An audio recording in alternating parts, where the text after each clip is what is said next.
আলহামদুলিল্লাহ রাব্বিল আলামিন ওয়াসসালাতু ওয়াসসালামু আলা নাবিয়িনা মুহাম্মদ ওয়া আলিহি ওয়া আসহাবিহি আজমাইন, আম্মা বাদ।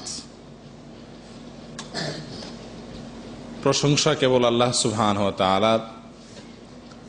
দরুদ এবং সালাম অবতীর্ণ হোক প্রিয় নবী মুহাম্মদ মুস্তাফা সাল্লাল্লাহু আলাইহি সাল্লামের প্রতি। অতঃপর আমরা প্রত্যেকেই আজকে এই দিনই মজলিসে একসাথ হয়েছি দিন সম্পর্কে কিছু কথা জানার জন্য, কিছু কথা বলার জন্য। আল্লাহর দরবারে দোয়া করি আল্লাহ তাআলা এমন কিছু উপকারী কথা বের করুন যেই কথা থেকে আমাদের দুনিয়া এবং আখিরাতের জিন্দেগি সুন্দর থেকে সুন্দরতম হয়, যে কথা দ্বারা আমাদের উপকার আসে। আল্লাহ তাআলা সেরকম কিছু কথা বলা তৌফিক আমাদেরকে দান করেন। আর শূন্যওয়ালা ভাইদের জন্য দোয়া, আল্লাহ তাআলা যেন আমাদের সকলকে আমলের নিয়তে, আমলের উদ্দেশ্যে যে কথাগুলো শুনবো সে কথাগুলোকে শোনার পরে বাস্তবায়ন করার, বাস্তবে আমল করার তৌফিক আল্লাহ তাআলা দান করেন।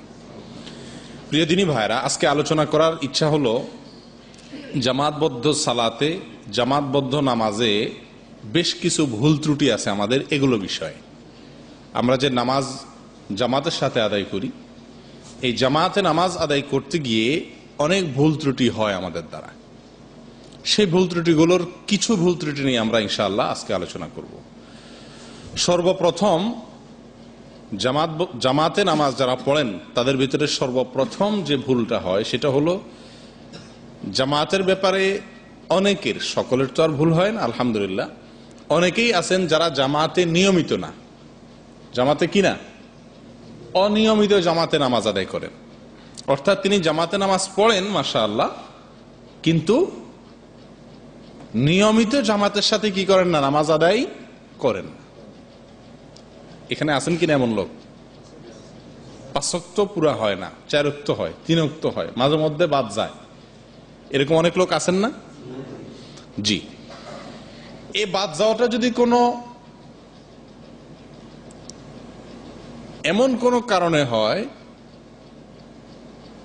যে কারণটি শরীয়তের কাছে ওজর হিসাবে গ্রহণযোগ্য জামাত তরক করার জন্য, জামাত তরক করার জন্য বা জামাতে নামাজ না পড়ে একা একই নামাজ পড়ার বিশেষ কিছু মুহূর্ত বা কারণ আছে, সেরকম কোন মুহূর্ত বা সেরকম কোন কারণ যদি পাওয়া যায় তাহলে সেক্ষেত্রে জামাতে নামাজ না পড়ে আপনি একা একা পড়তে পারবেন। এছাড়া ব্যক্তিগত কোনো কারণ থাকলে, কারণ ছাড়া তো আর জামাতে নামাজ ছাড়ে না। একটা কারণ এটাও যে ভালো লাগতেছে না, ঠিক না? একটা কারণ তো এটাও যে বিশ্বকাপ ক্রিকেটের খেলা চলতেছে। একটা কারণ তো এটাও হতে পারে যে কোনো টেলিভিশনে কোনো বিশেষ প্রোগ্রাম, টক শো, নাটক ইত্যাদি জমে গেছে। এরকম আরো বহু কারণ থাকতে পারে, কি পারে না? এটা হলো সবচেয়ে বড় গাফলতি। প্রিয় ভাইয়েরা, রাসূলুল্লাহ সাল্লাল্লাহু আলাইহি ওয়াসাল্লাম ইরশাদ করেছেন, সালাতুল জামাআতে তাফদুলু সালাতাল ফাযয বি27 দারাজা। একজন মানুষ একাকী যদি কোনো নামাজ আদায় করে, আজকে এশার নামাজ যদি কেউ রুমে আদায় করে থাকেন, তো ওই ভদ্রলোকের চাইতে যিনি মসজিদে এসে জামাতের সাথে আদায় করলেন তার জামাতের সওয়াব কত গুণ বেশি হবে? 27 গুণ বেশি। 27 গুণ। খুব একটা ইফেক্টিভ হয় না এই কথাগুলো আসলে, মানে এই কথাগুলো আমাদের অন্তরে খুব একটা গাঁথে না। 27 গুণ কি সোজা কথা? 27 গুণ কথাটা যত বড় আমাদের অন্তরে সেটা ততটা বড় হয়ে ঢুকতে পারেনি বা ঢুকেনি। যদি ঢুকতো তাহলে কারণে অকারণে সামান্য ছল ছুতোয় আমরা জামাত তরক করতাম না, ঠিক না? তাহলে দুনিয়াবি যে কোনো বিষয় আমরা যদি দেখি, একটা কাজে যদি আমার একটা স্যালারি হয় আর এই কাজটাকেই আর একটু ভিন্নভাবে করলে যদি 27 গুণ বেশি স্যালারি হয়, এখানে একজন লোকও পাওয়া যাবে যে এই 27 গুণ স্যালারির অফারটা ছাড়বে? একজনও কি পাওয়া যাবে? এক্ষেত্রে কোনো অজুহাত থাকবে না। কোনো অজুর থাকবে? কোনো অজুহাত থাকবে? যে না আজকে শরীর খারাপ লাগতেছে, থাক আজকে এক স্যালারি নেই, এক স্যালারি ডিউটি করি, এরকম করবে কেউ?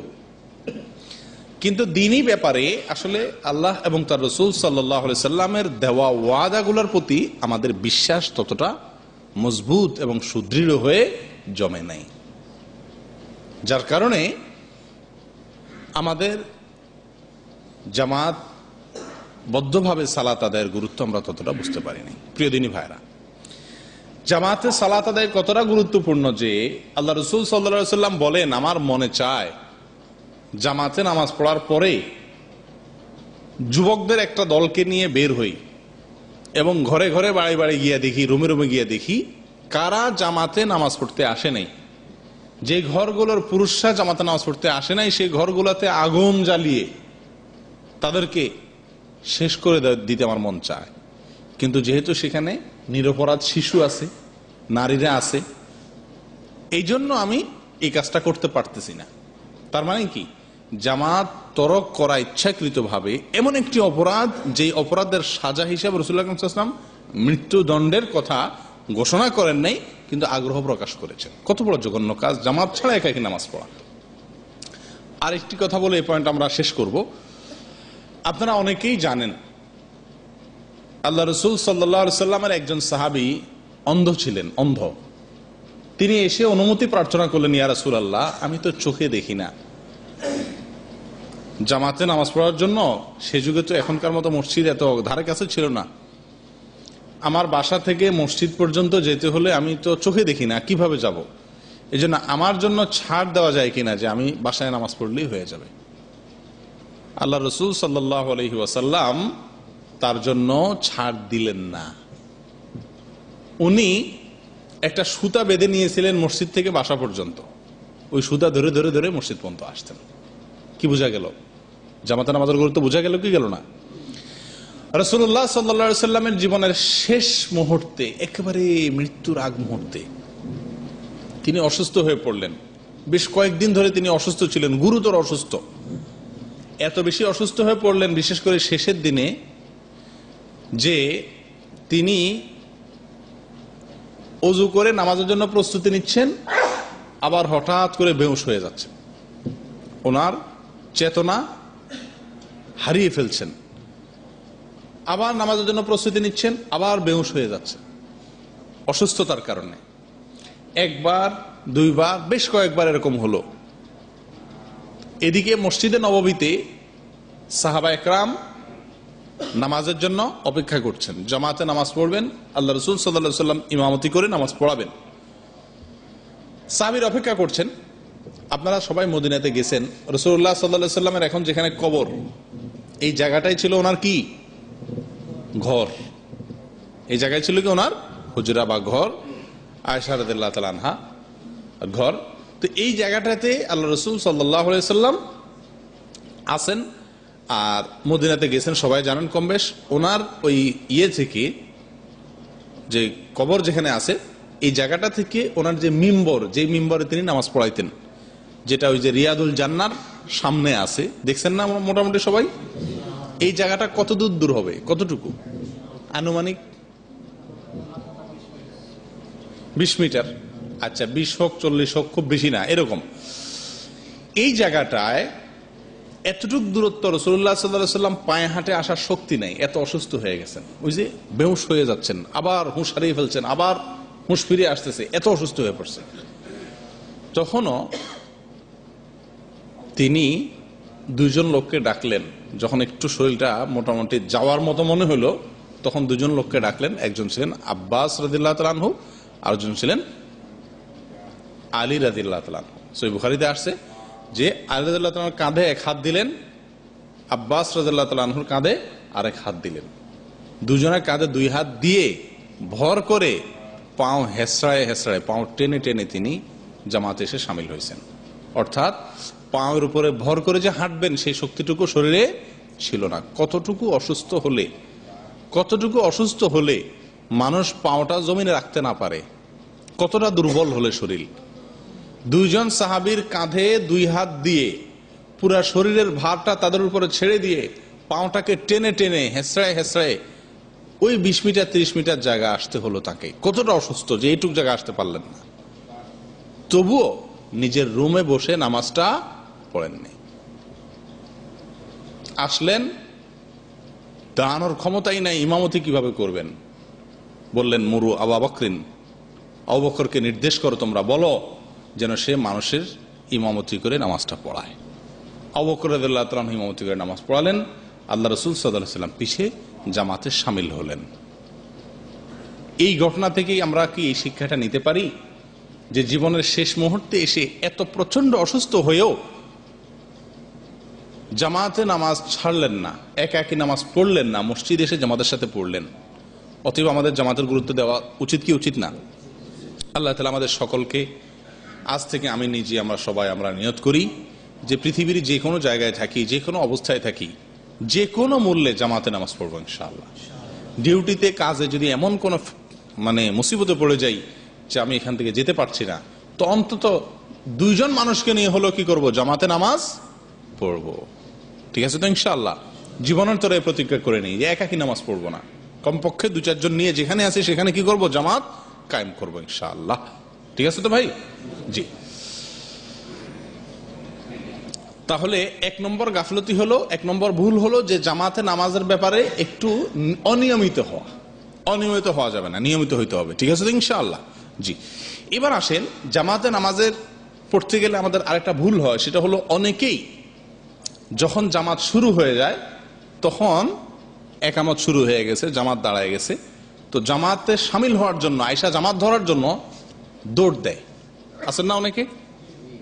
একটু দৌড়ায়, জোর করে হাঁটে তারপরে আসে, তাড়াহুড়া করে হাঁটা অথবা দৌড়ায় আসে। আছেন না অনেকে? আমরা অনেক সময় এরকম করি না? এই কাজটা কি সঠিক না ভুল? জি, সঠিক না? সবাই বলতেছেন ভুল। কেন ভুল? এই কাজটা খারাপ কেন? এই কাজটা খারাপ কেন হবে? এই কাজটা তো আপনার ভালো কাজের প্রতি প্রতিযোগিতা, ভালো কাজের প্রতি তার আগ্রহ বোঝাচ্ছে। আল্লাহ তাআলা তো ভালো কাজের প্রতি মানুষকে আগ্রহ প্রকাশ করতে বলছেন, ফাস্তাবিকুল খায়রাত, ভালো কাজের প্রতিযোগিতা করতে বলছেন। সে যে দৌড় দিচ্ছে, এ তো আল্লাহর দিকে দৌড় দিচ্ছে। সে খারাপ কেন বললেন আপনারা? হ্যাঁ, আচ্ছা, এই ব্যাপারে একমত কিনা যে সে যে দৌড়ায় আসছে, এ বেচারা নামাজের প্রতি তার আগ্রহের কারণে, জামাতের সাথে আগ্রহের কারণে সে দৌড়ায় আসছে? এই কথাটা ঠিক না বেঠিক? বেঠিক। জি, যদি তার ভিতরে জামাতের আসলে আগ্রহ থাকতো, সে তো আগেই গিয়ে আইসা বসে থাকতো। কথা বুঝেন নাই? শেষে দৌড়াদৌড়ি করার আলামত হলো ঢিলা। সে জামাতের ব্যাপারে ঢিল দিচ্ছে, সিরিয়াস না। ঠিক কি না? আর দ্বিতীয়ত দৌড় দেয় কেন? এটা বদ উদ্দেশ্য আছে। সেটা কি জানেন? সেটা হলো, দৌড় দেওয়া হয় মূলত, আসলে যে জন্য দৌড় দেওয়া হয় সেটা হলো এই যে যদি তাড়াতাড়ি করে না যাইতে না পারি, আর ইমাম সাহেব বেচারা যদি রুকুত চলে যায়, রুকুত থেকে উঠে যায়, তো এই রাকাতটা আমার ফাও। নাউজুবিল্লাহ। ঠিক কিনা? এই একটা চিন্তা কাজ করে না? বিশেষ করে রুকুতে থাকলে বেশি জোরে দৌড় দেওয়া হয় নাকি? রুকুতে থাকলে দৌড়টা একটু জোরে আসে না কেন? যে ইমাম সাহেবের রুকুতে ধরতেই হবে। যদি রুকু মিস হয়ে যায়, সামি আল্লাহু লিমান হামিদা বলে মাথা উঠায় ফেলে বেটা, তাহলে কি হবে? ইমাম সাহেব যদি মাথা উঠায় ফেলেন তাহলে কি হবে? এই রাকাতটা আমার আবার একা একা পড়তে হবে, ঝামেলা। আর কোন রকম যায় রুকুতে ধরতে পারলেই কি বাঁচলাম, এই রাকাতটা আর আমার আলাদা পড়তে হইল না। তাহলে নিয়তটা কি খুব ভালো হইলো? ইবাদতটা তার কাছে একটু বোঝা বোঝা লাগতেছে না? ঠিক কি না? আসল কারণ শুনেন, কেন দৌড়ানো যাবে না? কারণ রাসূলুল্লাহ সাল্লাল্লাহু আলাইহি সাল্লাম মানা করছেন। উনি কি করছেন? নিষেধ করেছেন যে এইভাবে দৌড় দিয়ে জামাতে এসে শামিল হওয়া যাবে না। কেন দৌড় দিয়ে শামিল হওয়া যাবে না? কারণ এটা আল্লাহর দরবার। এটা কার দরবার? আল্লাহর দরবারে আসলে ভাব গাম্ভীর্যতার সাথে আসতে হয়, ধীরস্থিরতার সাথে আসতে হয়। আচ্ছা, এখানে তো সবাই প্রায় বিবাহিত আপনারা, মাশাআল্লাহ। মানুষ অনেক জায়গায় দৌড়ে যায়। নিজের বাড়িতে মানুষ অনেক সময় তাড়াহুড়া করে যায়, তাহলে দৌড় দিয়া বাড়িতে যায় ঢুকে, এটা হয় অনেক সময়। কিন্তু সাইজা গুইজা নতুন জামা বিয়ে করছে, 1 মাসের ভিতরে শ্বশুর বাড়ি বেড়াইতে যাচ্ছে, এটা আমি কি দৌড়াইয়া যায়? শ্বশুরবাড়িতে কি দৌড়ায় যায় ঢুকে? কোনোদিন এটা হবে? কি বলেন? কোন জামাই শ্বশুরবাড়িতে দৌড়ায় ঢুকবে? কিভাবে ঢুকবে? একবারে মোট মাঠ ভাব গাম্ভীর্যতা, ধীরে সুস্থে, মানে জামাই যে এটা কেউ বলতে হবে না, তার চলা দেখলেই মোটামুটি অনুমান করা যাবে যে উনি জামাতা মিয়া, ঠিক না? তার মানে কি, এই বাড়িটাকে সে যেন যেন বাড়ি মনে করছে না, এই বাড়িটা আলাদা একটা গুরুত্ব তার মাথায় আছে, এই জন্য সে খুব ধীরস্থিরতার সাথে আসছে। অনুরূপভাবে কোনো সম্মানিত ব্যক্তির অফিসে গেলে দৌড়ায় যায় ঢুকবে মানুষ? ধীরস্থিরতার সাথে মানুষ ঢুকবে। রাসূলুল্লাহ সাল্লাল্লাহু আলাইহি ওয়াসাল্লাম বলেছেন, আবু হুরায়রা রাদিয়াল্লাহু তাআলা বর্ণনা করছেন, সহিহ বুখারীতেও আসছে, মুসলিমেও আসছে, আল্লাহর হাবিব সাল্লাল্লাহু আলাইহি ওয়াসাল্লাম বলেন, ইযা সামি'তুমুল ইকামা ফামশু ইলাস সালাতি আলাইকুম বিস-সাকিনাতি ওয়াল ওয়াকার। যখন তোমরা ইকামত শুনবে তখন নামাজ পড়তে যাবে গাম্ভীর্যতার সাথে, ধীরে সুস্থে, ধীরে সুস্থে। ওয়ালা তুসরিউ, এবং তোমরা তাড়াহুড়া করবে না। নামাজে শামিল হওয়ার জন্য কি করবে না? তাড়াহুড়া করবে না। এখন এটা মুশকিল হলো, তাড়াহুড়া না করলে যে জামাত ছুটে যাবে, যে তাড়াহুড়া না করলে ওই রাকাতটা যে কি হয়ে যাবে, ছুটে যাবে। তো সে বিষয়ে আল্লাহ রাসূল সাল্লাল্লাহু আলাইহি ওয়াসাল্লাম বলেন, ফামা আদরাকতুম ফাসাল্লু, দেরিতে আস্তে আস্তে যাওয়ার কারণে যদি এক দুই রাকাত ছুটে যায়, যেটুকু পাও এটুকু পড়ো। ওমা ফাতাকুম ফাতিম্মু, আর যেটা ছুটে যাবে সেটা কি করবে? নিজে একা একে পড়ে নিবে ইমাম সাহেব সালাম ফেরানোর পরে। কথা বুঝে আসছে? নামাজকে বোঝা মনে করে ধরতে হবে, রুকুতে গিয়ে নিজে আবার একা একে পড়া ভেজাল, এরকম মনে করলে এই নামাজ আমার খুব বেশি উপকারে আসবে না, প্রিয় দিনী ভাইরা। আর তাছাড়া আপনি যে পায়ে হেঁটে আসছেন, যে পায়ে হেঁটে আসতেছেন যে আস্তে আস্তে, আপনি তখন এসে জামাতে শামিল হইতে পারেন নাই, কিন্তু না, তা না হলে কি হবে, আপনি যে ধীরে ধীরে আসতেছেন আল্লাহ রাসূল সাল্লাল্লাহু আলাইহি ওয়াসাল্লামের কথা মানার জন্য, ওই আশাটাও নামাজ পড়ার ভিতরে গণ্য হবে। আপনি যে আসছেন ধীরে ধীরে, ওই আসতে যে সময়টা যাচ্ছে, ওই সময়টায় নামাজে থাকলে যে সওয়াব হইতো, আপনি সেই সওয়াব পাবেন। এটাও সহিহ মুসলিমের হাদিসে আসছে, আল্লাহ রাসূল সাল্লাল্লাহু আলাইহি ওয়াসাল্লাম বলেন, ফা ইন্না আহাদাকুম ইযা ইয়ামুদু ইলা সালাতি ফাহুয়া ফি সালাহ। তোমাদের কেউ যদি নামাজের উদ্দেশ্যে যদি কেউ রওনা দেয়, হাঁটে, চলে, তাহলে সে নামাজের ভিতরেই থাকার মতো সওয়াব পাবে। অতএব তাড়াহুড়া করার দরকার নাই, করবেন না তো আজ থেকে ইনশাআল্লাহ। কেউ বেশি জোরে দৌড় দিলে তার আস্তে করে থামা দিবেন, বুঝে আসছে কথা? বেশি জোরে ধরবেন না, আবার মায়ের খাবেন কিন্তু। নামাজে যাচ্ছে এটা, মাথা গরম থাকবে। যাই হোক, তাহলে এই জিনিসটা আমাদের অনেকের হয় কি হয় না, একটু দৌড়াদৌড়ি, হুড়াহুড়ি, এই জিনিসটা যেন না হয়। আসলে এবার দ্বিতীয় পয়েন্টে যাই। জামাতে নামাজের আরেকটি ভুল আছে, সেটা হলো আমরা অনেক সময় দেখা যায় কাতার পুরা করি না।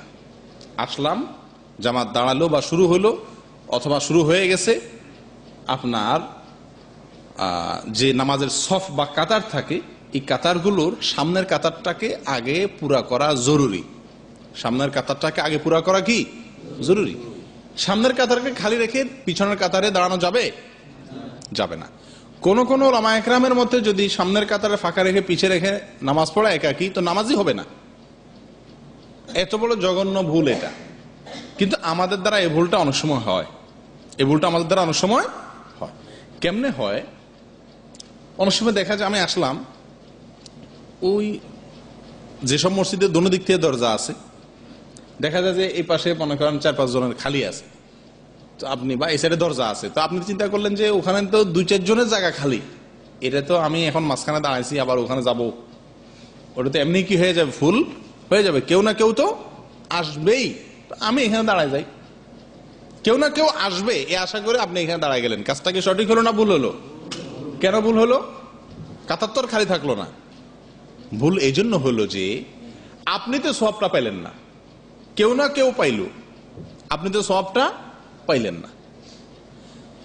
সামনের কাতারে নামাজ পড়ার ফজিলত সম্পর্কে আল্লাহ রাসূল সাল্লাল্লাহু আলাইহি ওয়াসাল্লাম বলেন, লাউ ইয়ালামুন নাস মা ফিন নিদা ওয়াস-সাফিল আউয়াল সুম্মা লাম ইয়াজিদু ইল্লা আন ইস্তাহিমু আলাইহি লাস্তাহামু। সহিহ বুখারী মুসলিম হাদিসে আছে, আল্লাহ রাসূল সাল্লাল্লাহু আলাইহি ওয়াসাল্লাম বলেন, সামনের কাতারে নামাজ পড়ার যে কি ফজিলত, কি মর্যাদা, কি গুরুত্ব, কি সম্মান আল্লাহর কাছে, এটা যদি মানুষ জানতো, তাহলে সামনের কাতারে দাঁড়ানোর জন্য প্রয়োজন হলে লটারি করতো মসজিদগুলাতে, তবুও সামনের কাতার এর সুযোগ কেউ ছাড়তো না। এটা বলতো না, ঠিক আছে ওই আসতেছে তো, ওরা তো দাঁড়াবেই, আমি এখানে দাঁড়ায় গেলাম মাঝখান দিয়ে। এটা করতো না, বরং লটারি করে সামনের কাতারে যেতে হতো। অন্য হাদিসে আসছে আল্লাহ রাসূল সাল্লাল্লাহু আলাইহি ওয়াসাল্লাম বলেন, ইন্নাল্লাহা ওয়া মালাইকাতাহু ইউসাল্লুনা আলাস সুফুফিল মুতাকাদ্দামা। আল্লাহ এবং তার ফেরেশতাগণ, আল্লাহ তাআলা রহমত নাজিল করেন আর ফেরেশতাগণ রহমতের দোয়া করেন ওইসব ব্যক্তিদের জন্য যারা সামনের কাতারগুলোতে থাকে, সামনের কাতারগুলোতে দাঁড়িয়ে নামাজ পড়ে। আর অন্য হাদিসে আসছে ফেরেশতাদের কাতারের মতো কাতার করার জন্য। জিজ্ঞাসা করা হয়েছে ফেরেশতারা কিভাবে কাতার করে, তো বলা হলো যে তারা সামনের কাতার আগে করে, পুরা করে, এবং মানে সামনের কাতারগুলোকে অগ্রাধিকার দিয়ে দাঁড়ায়। অন্য হাদিসে আসছে রাসূলুল্লাহ সাল্লাল্লাহু আলাইহি ওয়াসাল্লাম বলেছেন, লা ইয়াজাল কওমুন ইয়াতাআখারুনা হাত্তা ইউআখিরুহুমুল্লাহ। কিছু লোক আছে যারা কাতারের ব্যাপারে, সামনের কাতারের ব্যাপারে অবহেলা, যে বললাম আইসা মাঝখানে যেভাবে সেভাবে দাঁড়ায় গেল। এরকম হয় না আমাদের অনেক সময়, যে খালি আছে কিন্তু আমার কাছে অলসতা লাগছে, থাক অন্য কেউ যাবে, আমি দাঁড়ায় গেলাম। এই লোকগুলোকে আল্লাহ তাআলা সবসময় পিছিয়ে রাখবেন। দিনের ব্যাপারে, ভালো কাজের ব্যাপারে এই লোকগুলোকে সবসময় আল্লাহ তাআলা কোথায় রাখবেন? পিছিয়ে রাখবেন। আল্লাহ আমাদের হেফাজত করেন। অতএব সামনের কাতার আগে পূরণ করবেন তো ইনশাআল্লাহ। অনেক সময় দেখা যায় কাতারে আমরা ফাঁক রেখে দেই, সামনের কাতারে ফাঁকা রেখে দিই, সেটা সামনে হোক অথবা মাঝখানে হোক। বিশেষ করে কাতার সম্পর্কে দুইটা ভুল হয়।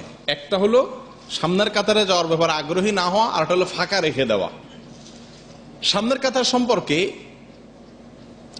আমরা কয়েকটা হাদিস আপনাদেরকে শোনালাম যে কি ফজিলত সামনের কাতারের। অনেক সময় দেখা যায় সামনের কাতারে একজন লোক দাঁড়াতে পারবে বা দুজন লোক দাঁড়াতে পারবে, তো পিছে যুবকরা বা কেউ দেখা যায় মুরব্বী গোছের বা হুজুর আলেম গোছের একজন লোক পাওয়া গেলে ওনাকে আমরা কি করি? ঠেলে দিই, হুজুর আপনি সামনে যান। অথবা মুরব্বী গোছের লোক পাওয়া গেলে বলে কি, চাচা আপনি সামনে যান, বাতিজা পিছে থাকে। এরকম হয় না অনেক সময়? এই কাজটা কি ঠিক না ভুল? কিরকম ভুল? কেন ভুল হবে? মুরব্বীকে সম্মান করা ভুল, আলেমকে সম্মান করা ভুল। রাসূল সাল্লাল্লাহু আলাইহি ওয়াসাল্লাম বলেছেন, যে ব্যক্তি আমার আলেমের সম্মান বোঝে না সে আমার উম্মতি না। তাহলে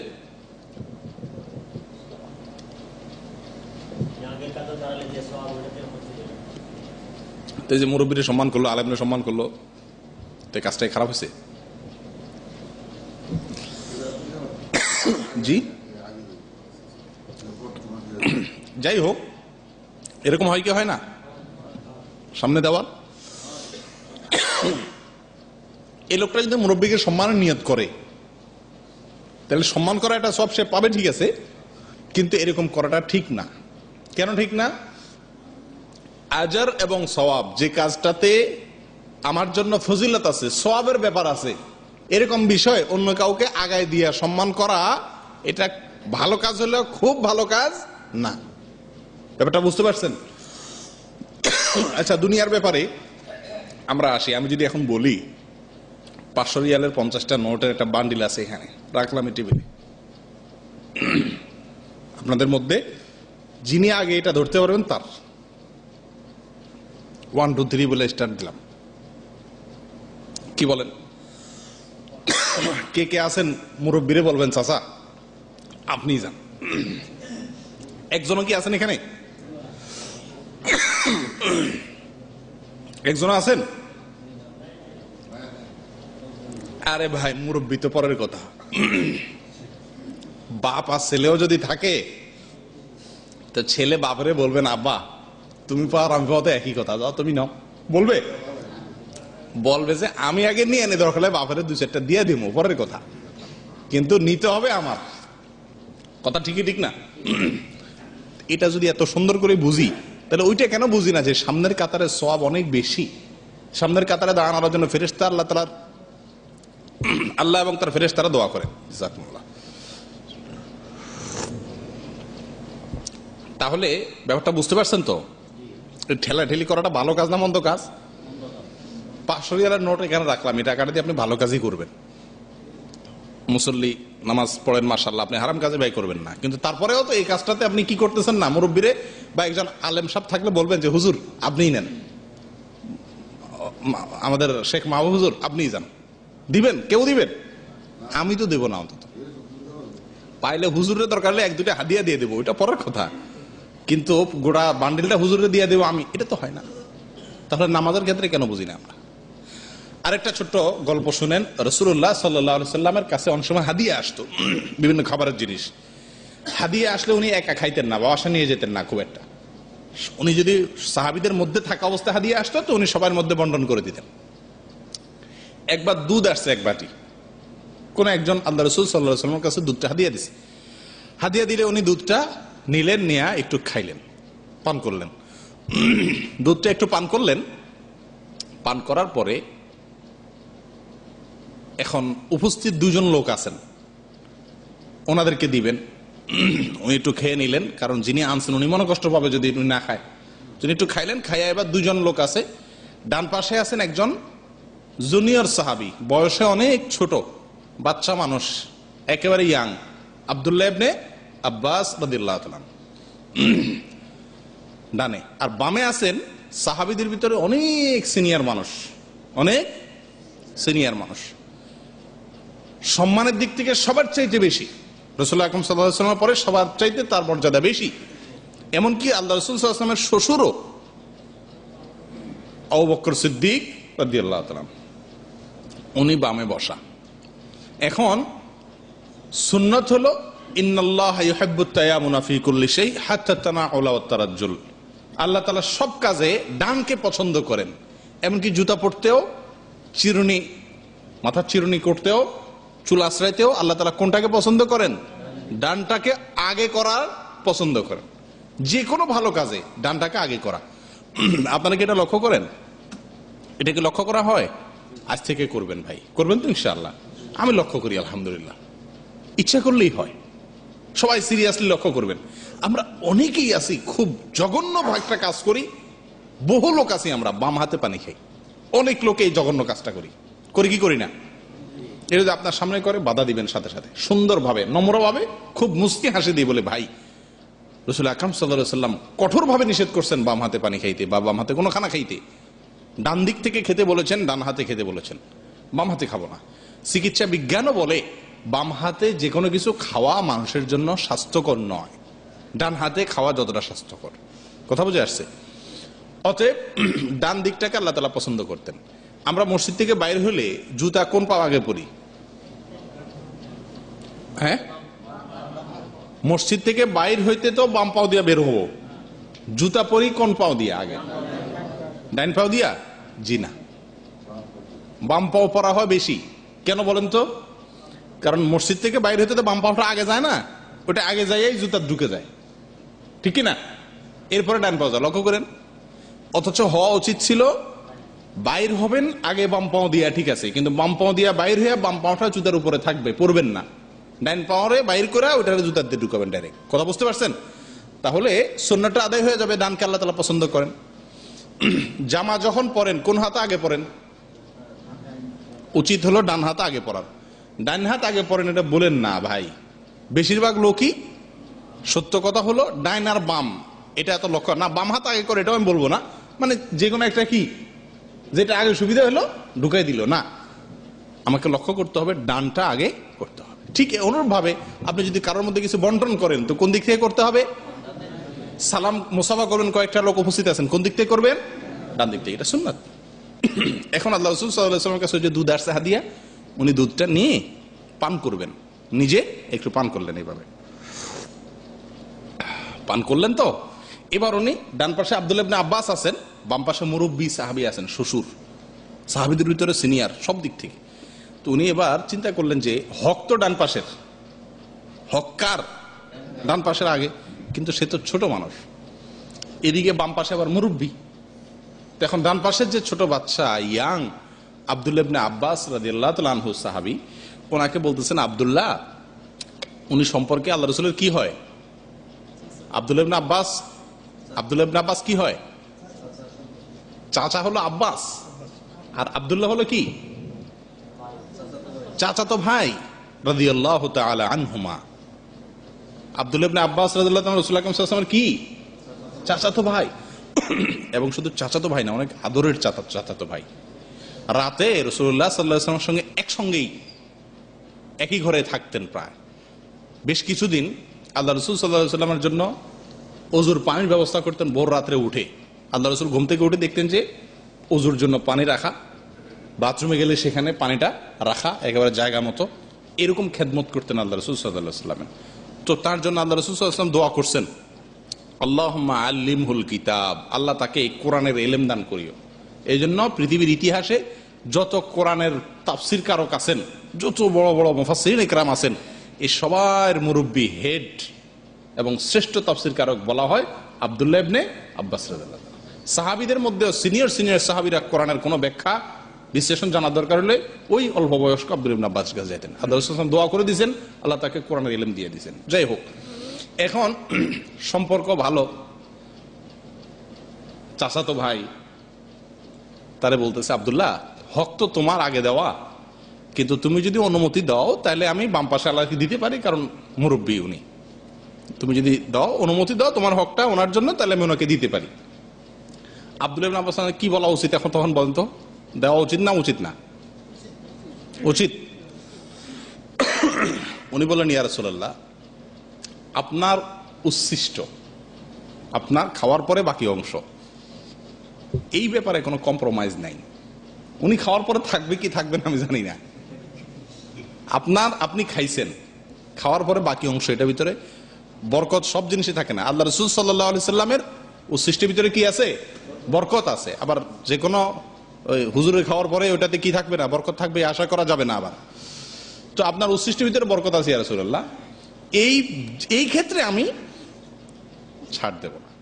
উনি বুঝতে পারছেন এটা রাসূল সাল্লাল্লাহু আলাইহি ওয়াসাল্লামের নির্দেশ না, এটা কি না রাসূলুল্লাহ সাল্লাল্লাহু আলাইহি ওয়াসাল্লামের নির্দেশ হলে তো মানতেন। এটা ছিল কি? ওনার একটা অনুরোধ। তুমি ইয়া রাসূলুল্লাহ, এই সওয়াবের কাজে বা আপনার উচ্ছিষ্টের বরকত হাসিলের ব্যাপারে আমি কাউকে ছাড় দিয়ে নিজে বঞ্চিত হইতে আমি রাজি না, আমি আগে খাই। কি বলেন? কাজটা কি খুব খারাপ হয়েছে? প্রিয় দিনী ভাইয়েরা, আল্লাহ রাসূল সাল্লাল্লাহু আলাইহি ওয়াসাল্লাম এতে খুশি হয়েছেন, বরং কষ্ট পান নাই, কারণ ভালো কাজের প্রতি তার আগ্রহ বোঝা গেছে।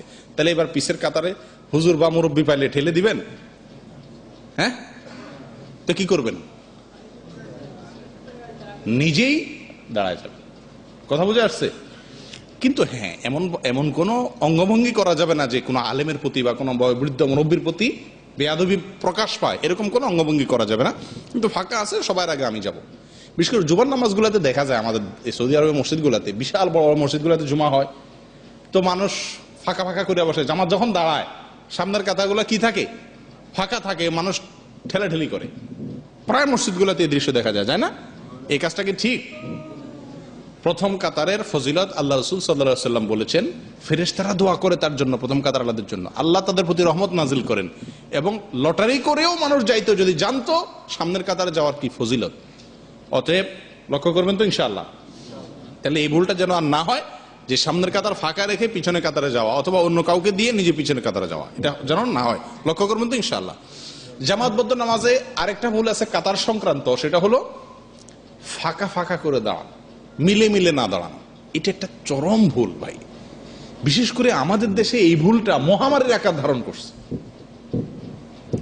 আপনারা লক্ষ্য করবেন, আমাদের দেশে একেবারে 100% মসজিদ বলা যায়, হাজারের ভিতরে একটা দুটা মসজিদ পাওয়া যায় কিনা ব্যতিক্রম। ভালো ভালো মসজিদ, মাশাআল্লাহ, মসজিদ ভর্তি মুসল্লি, কিন্তু এই আমলটা একেবারে মুর্দা হয়ে গেছে আমাদের দেশে। সেটা কি? গায়ে গায়ে মিলে দাঁড়ানো। একজন মুসল্লি আরেকজন মুসল্লির সাথে গায়ের সাথে গা মিলিয়ে দাঁড়ানো, এমনটা উঠে গেছে। আমি এবার দেশে গিয়ে এই মাস 2 হলো আসলাম, আমি ভালোভাবে বহু মসজিদে নামাজ পড়ছি, ঢাকায়, ঢাকার বাইরে। লক্ষ্য করছি আমি রীতিমতো যে পুরা 10টা-20টা কাতারের তাকায় দেখছি সমস্ত কাতারগুলোতে একই অবস্থা। ইমাম সাহেবরা মোবাইল বন্ধ করতে ঠিকই বলেন, অনেক সময় কাতারের কথাও বলেন, ওটা গদবাঁধা হয়ে গেছে, মানুষ লক্ষ্য করেন না। এটা ভুল। কাতারের মাঝে কি করা যাবে না? ফাঁকা রাখা। একজন মুসল্লি আরেকজন মুসল্লির সাথে দাঁড়াইলে পায়ের সাথে পাও, কাঁধের সাথে কাঁধ মিলিয়ে দাঁড়াইতে হবে। এ সম্পর্কে আল্লাহ রাসূল সাল্লাল্লাহু আলাইহি ওয়াসাল্লাম স্পষ্ট নির্দেশ করেছেন। একটা জঘন্য সতর্কবাণীও আছে। তিনি বলেন, মান ওয়াসালা সাফফান ওয়াসালাহুল্লাহ ওয়া মান কাতাআ সাফফান কাতাআহুল্লাহ। সহিহ বুখারীর হাদিস। অর্থাৎ যে ব্যক্তি সফকে পুরা করবে, সবকে পরিপূর্ণ করবে, মিলাবে, একটার সাথে আরেকটা সবের সাথে মিলাবে, সে ব্যক্তিকে আল্লাহ তাআলা মিলাই দিবেন। আর যে ব্যক্তি সবকে কাটবে, দূরে রাখবে, ভাঙবে, মিলে মিলে দাঁড়াবে না, আল্লাহ তাআলা তাকেও এরকম দূরে রাখবেন সবসময়। বুঝে আসছে কথা? অতএব জামাতবদ্ধ নামাজের লক্ষ্য রাখবো সবসময় যাতে করে কাতারের কোনো ফাঁকা না থাকে, পায়ের সাথে পাও মিলে দাঁড়াবো। আমাদের দেশে প্রায় সময় দেখা যায় ফাঁকা তো দাঁড়ায়, যদি কেউ কাছে যাইতে নেয়, মনে করেন উনি আর আমি দাঁড়ালাম, একটু ফাঁকা আছে, তো যদি আমি একটু ওনার গায়ের সাথে মিলে দাঁড়াতে যাই, তো অনেক সময় দেখা যায় এমন ভাবে তাকায়, মনে জন্য খুব রাগ হয়েছেন আমি কাছে যাওয়াতে। অনেকে বলেও ফেলেন যে গায়ের দিকে আসতেছেন কেন, বুঝেন নাই? অনেকে বলেও ফেলে যে এত গায়ের দিকে আসতেছেন কেন, ভাগ করে দাঁড়ান। অর্থাৎ জিনিসটা জানা নাই। লক্ষ্য করবেন তো ইনশাআল্লাহ। দেশে গিয়েও মানুষকে বুঝাবেন, কিন্তু বোঝানোটা হতে হবে সুন্দরভাবে, যাই এমন ভাবে বলবেন না যে আপনি অনেক কিছু জেনে গেছেন। না জানার ভান করে জিজ্ঞাসা করা ইয়েতে যে আমি তো শুনছি রাসূলুল্লাহ সাল্লাল্লাহু আলাইহি ওয়াসাল্লাম এভাবে বলছেন, এরকম করতে বলছেন, অতএব বুখারীর হাদিস যেহেতু এরকম করতে বলা হয়েছে, এই ব্যাপারে তো কোনো ইখতিলাফ নেই। হানাফি মাযহাবে কোনো ব্যতিক্রম কথা আছে? হাম্বলি মাযহাবে ব্যতিক্রম কথা আছে? সারা দুনিয়ার সমস্ত উলামা ইকরামের ব্যাপারে একমত যে কাতার কি মিলে মিলে দাঁড়াতে হবে। একজন মুসল্লির মাঝে ফাঁকা রাখা যাবে না। লা তাদাউ ফুরুজাতান লিশ-শায়াতিন, যদি ফাঁকা রাখেন সেখানে শয়তান দাঁড়াবে, হাদিসে আসছে। বুঝে আসছে কথা? শয়তানের জন্য ফাঁকা না রাখার কথা বলা হয়েছে। অতএব কাতারগুলাকে মিলে দাঁড়াবেন, ফাঁকা রাখবেন না। এই ফাঁকা রাখাটা একটা বড় ধরনের রোগ হয়। বিশেষ করে এই দেশ থেকে ট্রেনিং নেবেন। আমাদের এখানেও বহু লোক আছেন, আমাদের অনেক দেশি ভাইরা আছেন, জানেন না, ফাঁকা রাখেন, ওনাদেরকে বুঝাই দিবেন। ঠিক আছে তো ইনশাআল্লাহ? জি। কিসের সাথে কি মিলাইতে হবে? পায়ের গোড়ালির সাথে আরেকজনের পায়ের গিরার সাথে গিরা, আর কাঁধের সাথে কাঁধ মিলানো বলতে একেবারে কাঁধের সাথে কাঁধ বরাবর করা সম্ভব না, তো একজন লম্বা আরেকজন খাটো হলে, মানে ফাঁকা না রাখা, কি না করা, ফাঁকা না করা, এবং সামনে এবং পিছে না হওয়া। কাতার যদি সামনে পিছে করেন বা বাঁকা করেন, হাদিসে আসছে রাসূলুল্লাহ সাল্লাল্লাহু আলাইহি ওয়াসাল্লাম তাদের অন্তরকে আল্লাহ তাআলা বাঁকা করে দিবেন। যারা কাতারকে বাঁকা করে দাঁড়ায় তাদের অন্তরকে আল্লাহ তাআলা কি করে দিবেন? বাঁকা করে দিবেন। অতএব আরেকটা বিষয় হলো কাতার যাতে সোজা হয়, ডানে বামে লক্ষ্য করে, যে গোড়ালির সাথে গোড়ালি, কাঁধের সাথে কাঁধ, আমার ডান বাম দেখা আমার দায়িত্ব। ঠিক আছে? জামাতবদ্ধ নামাজের আরো একটা ভুল আছে, সেটা হলো আমাদের দেশে, বিশেষ করে আমাদের দেশের বেশিরভাগ মানুষ, আমরা হানাফি ফিকহকে অনুসরণ করি, ফিকহে হানাফিকে অনুসরণ করি। ফিকহে হানাফিকে অনুসরণ করার কারণে অনেক ভাই আছেন, ফিকহে হানাফিকে অনুসরণ করা দোষের নয়, তবে ফিকহে হানাফি আমরা অনেক সময় বুঝতেই ভুল করি। ইমাম আবু হানিফা রহমতুল্লাহ আলাই যে মাসআলাগুলো বলে গেছেন, তার মাসআলাগুলো থেকে হাজার হাজার মাসআলায় ওনার শাগরেদ ইমাম আবু ইউসুফ, ইমাম মুহাম্মদ, ইমাম জুফর রাহিমাহুল্লাহ ওনারা ব্যতিক্রম করছেন। অর্থাৎ ওনারা ওস্তাদ একরকম বলছেন, ওনারা আরেকটা বলছেন। ওস্তাদ বলছেন এই জিনিসটা এভাবে করতে হবে, এটা হালাল, ওনারা বলছেন না, কোরআন এবং হাদিসের আলোকে, দলিলের আলোকে আমার কাছে মনে হচ্ছে এটা ঠিক, ওস্তাদেরটা না। ওনারা ব্যতিক্রম করছেন, কারণ কারোর অন্ধ অনুসরণ করা যাবে না। হুজুর বলছে দেখেই আমাকে করতে হবে এমন কোনো কথা নেই। হুজুরকে আপনি ফলো করেন, কিন্তু ফলো করতে গিয়া দেখবেন যে হুজুরের কোনো কথা যদি কোরআন এবং হাদিসের খেলাফ মনে হয় আপনার কাছে দলিলের আলোকে, তাহলে সেক্ষেত্রে আপনি কি করবেন? দলিলের অনুসরণ করবেন। আমাদের দেশে বেশিরভাগ মানুষ জামাতবদ্ধ নামাজে ইমামের পিছনে সূরা ফাতিহা পড়ে না। নামাজ যখন জামাতে পড়েন তখন ইমামের পিছনে সূরা ফাতিহা পড়েন না। কথা বুঝে আসছে? এটা যেহেতু ফিকহি মাসআলার ইখতিলাফ, যদি কারোর ইজতিহাদ এরকম হয়, উনি সমস্ত দলিলগুলোকে ঘেটে ওনার কাছে মনে হলো এটাই সঠিক, ওইটার উপর উনি আমল করেন, উনি মুক্তি পেয়ে যাবেন, কোনো সমস্যা নেই। কারণ কোরআন এবং হাদিসের আলোকে যদি ইজতিহাদ করে, যদি সমস্ত দলিলগুলোকে ঘাটাঘাটি করে যদি তার কাছে এই দলিলটা বেশি শক্তিশালী মনে হয় এবং তার উপর উনি আমল করেন, তিনি ভুল করলেও আল্লাহ তাআলা মাফ করবেন, হাদিসে ওয়াদা আছে। কিন্তু রাসূলুল্লাহ সাল্লাল্লাহু আলাইহি ওয়াসাল্লাম বলেছেন, বিশেষ করে সহিহ বুখারীতে আসছে যে মাল্লাম ইয়াকরা লা সালাতা লিমান লাম ইয়াকরা বিফাতিহাতিল কিতাব, যে ব্যক্তি সূরা ফাতিহা পড়বে না তার নামাজ হবে না। যে ব্যক্তি সূরা ফাতিহা পড়বে না তার নামাজ হবে না। অতএব ইমামের পিছনে হলেও আমাকে সূরা ফাতিহা পড়তে হবে। কথা বুঝে আসছে? আচ্ছা, ইমাম সাহেব যা যা পড়েন সবগুলো আমরা পড়ি কিনা? আত্তাহিয়াতু, দুরুদ, উঠা বসার সময় আল্লাহু আকবার, সামিআল্লাহু লিমান হামিদা, আসসালামু আলাইকুম ওয়া রাহমাতুল্লাহ, দোয়া মাসুরা, সব জিনিসগুলো ইমাম সাহেবটা পড়েন, আমরা আমাদেরটা পড়ি।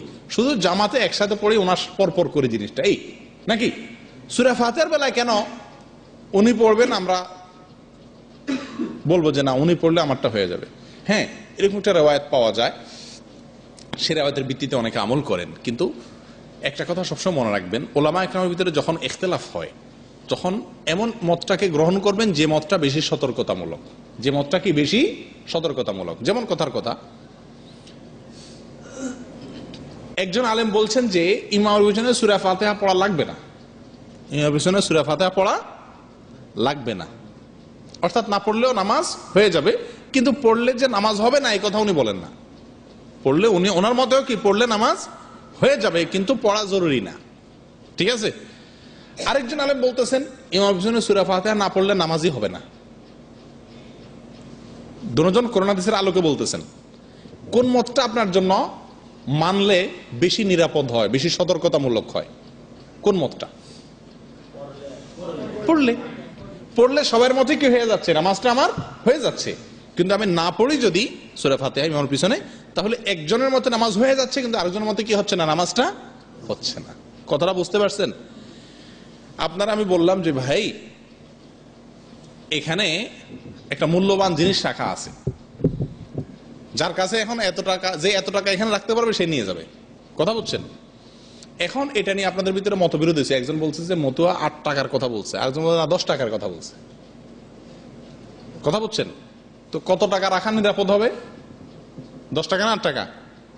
10 টাকা, কারণ 10 এর ভিতরে 8 আছে, 8 এর ভিতরে কি নাই, 10 নাই। 2 টাকা বেশি থাক, তাও আমি যাতে জিনিসটা মিস না করি। ঠিক একইভাবে সূরা ফাতিহার ব্যাপারে ইমাম সাহেব আমরা সূরা ফাতিহা পড়বো, তবে ইমাম যখন জোরে সূরা কেরাত পড়বেন তখন কি করব? মাগরিবে এর সাথে প্রথম 2 রাকাতে, ফজরে যখন ইমাম সাহেব জোরে কেরাত পড়েন তখন আমরা কি করব?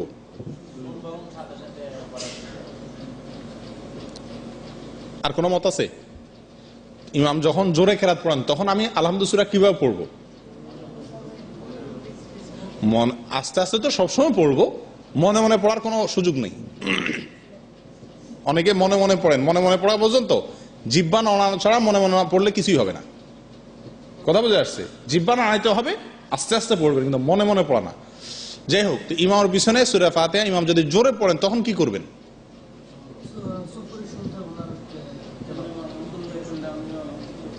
সবাই একমত? আচ্ছা, এটা নিয়ে কয়েকটা মতবিরোধ হয়ে গেছে। তাহলে আপনারা কি করেন? আপনি পড়েন, কিভাবে পড়েন?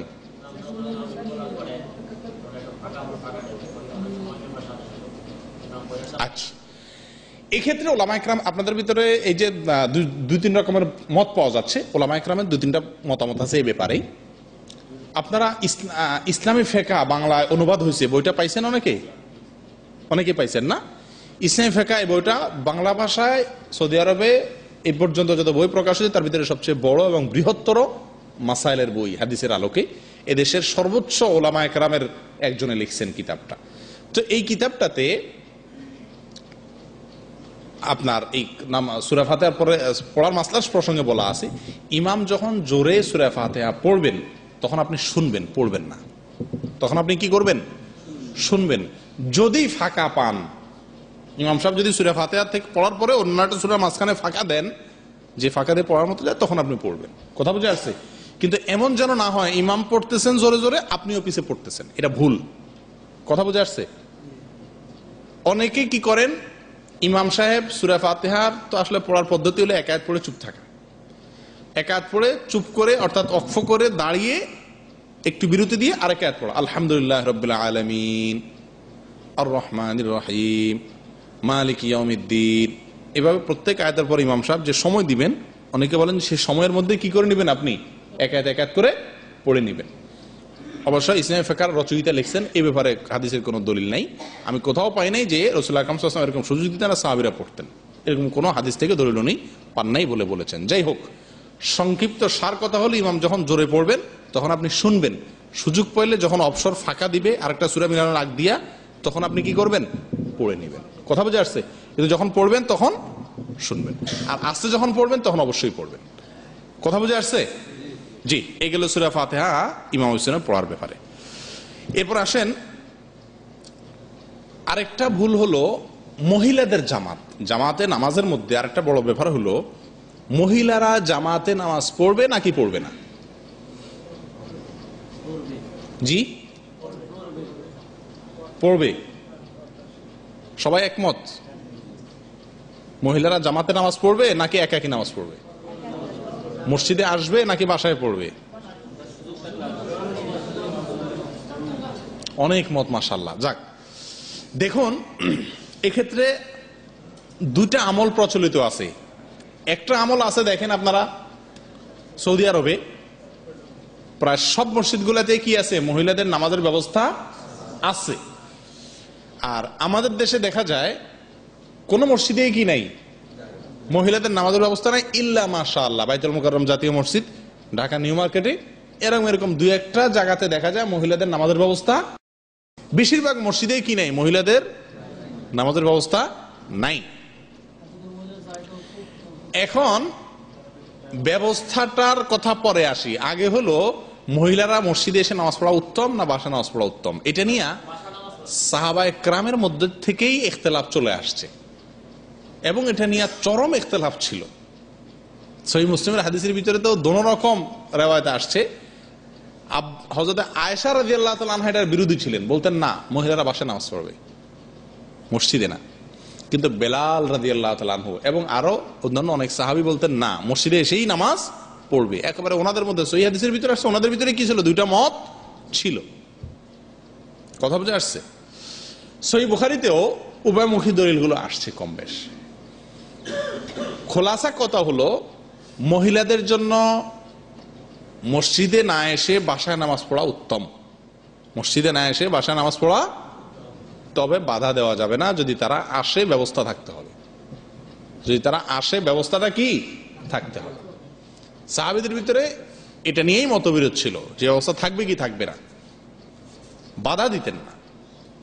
এখন আসেন মহিলাদের মসজিদে আসা প্রসঙ্গে রাসূলুল্লাহ সাল্লাল্লাহু আলাইহি ওয়াসাল্লামের যে হাদিসগুলো পাওয়া যায়, সংক্ষেপে সবগুলাকে আমরা যদি একসাথ করি তো দেখি এই ক্ষেত্রে দুই একটা হাদিস আছে একেবারে সরাসরি নির্দেশনা পাওয়া যায়। তার ভিতরে একটা হলো মুসনাদে আহমদের, সুনানে আবু দাউদের এবং সহিহ ইবনে খুজাইমায় বর্ণিত হয়েছে। রাসূলুল্লাহ সাল্লাল্লাহু আলাইহি ওয়াসাল্লাম বলেছেন যে লা তামনাউ আমা আল্লাহি মাসাজিদাল্লাহ, আল্লাহর বান্দিরা মসজিদে এসে নামাজ পড়তে তাদেরকে বাধা দিও না তোমরা। তবে শেষে বলছেন ওয়াবুয়ুতুহুন্না খায়রুন লাহুন্না, তাদের জন্য তাদের বাসায় নামাজ পড়াটাই কি অতি উত্তম। এই হাদিস দ্বারা একটা নির্দেশনা পাওয়া গেল কি গেল না? কোন কোন এই হাদিসটাই অন্যান্য সহিহ বুখারীতে, মুসলিমে আসছে প্রথম অংশ শুধুমাত্র, লা তামনাউ আমা আল্লাহি মাসাজিদাল্লাহ, আল্লাহর বান্দাদেরকে মসজিদে আসতে বাধা দিও না, শুধু এতটুকু বলা আছে। কিন্তু সহিহ ইবনে খুজাইমা, সুনানে আবু দাউদ এবং মুসনাদে আহমদের ভিতরে আসছে বাকি অংশটা সহকারে, অর্থাৎ বাধা দিও না আসতে গেলে। কিন্তু এটা পুরুষদেরকে বলছেন, এই পুরুষরা মহিলারা নামাজ জামাতে এসে পড়তে গেলে তোমরা বাধা দিও না। আবার মহিলাদেরকে লক্ষ্য করে বলতেছেন তোমাদের জন্য না এসে বাসা পড়াই কি উত্তম। তাহলে বোঝা গেল ব্যবস্থা থাকবে কিন্তু আসার জন্য উৎসাহ দেওয়া হবে না, আসার জন্য উৎসাহ দেওয়া হবে না, ব্যবস্থা থাকবে। অন্য হাদিসে আসছে উম্মে হুমায়দা আস-সাদিয়া রাদিয়াল্লাহু তাআলা আনহা একজন সাহাবী, তিনি আসছেন রাসূলুল্লাহ সাল্লাল্লাহু আলাইহি ওয়াসাল্লামের কাছে। হাসান সূত্রে বর্ণিত হাদিসটি, আয়েশা বলছেন ইয়া রাসূলুল্লাহ, আমার মনে চায় আপনার সাথে নামাজ পড়তে মসজিদে নববীতে এসে, মদিনাতে মসজিদে নববীতে এক রাকাতে কত রাকাতে সওয়াব? এক রাকাতে মসজিদে নববীতে নামাজ পড়লে কত রাকাতে সওয়াব হয়? 1000 রাকাতের সওয়াব।